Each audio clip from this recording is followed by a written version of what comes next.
இன்றைக்கி என்ன பார்க்க போகிறோன்னா, மாதுளை இருக்குது பார்த்தீங்களா, அதை வந்து 3Dயாக ரியலிஸ்டிக்காக நம்ம எப்படி வரையலான்னு பார்க்கலாம். அதுக்காக நம்ம ரெட் கலரும் ஒயிட் கலரும் தான் யூஸ் பண்ணியிருக்கோம். பேஸ்க்கெல்லாம் ரெட் கலர் கொடுத்து முடிச்சுட்டு ஹைலைட் வர இடத்துக்கெல்லாம் நம்ம வந்து ஒயிட் கலர் கொடுத்து நம்ம ஹைலைட் பண்ணிக்கிறோம். இப்போது ஆஃப் மாதுளம்பழம் வந்து நம்ம வரையலாம்.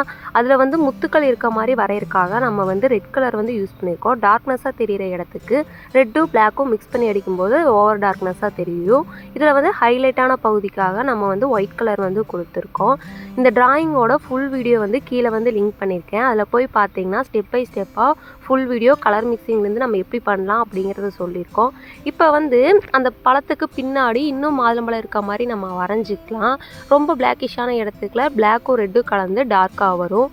இப்போது அதுக்கு சென்ட்ரலையும் சில முத்துக்கள் இருக்க மாதிரி நம்ம வரைஞ்சி இதோட நம்ம டிராயிங்கை கம்ப்ளீட் பண்ணிக்கலாம். இந்த டிராயிங் வந்து எப்படி இருக்குன்னு சொல்லுங்கள். இதே மாதிரி டிராயிங்ஸ் வேணும் நம்ம சேனலை சப்ஸ்கிரைப் பண்ணிக்கங்க, லைக் பண்ணுங்கள், ஷேர் பண்ணுங்கள்.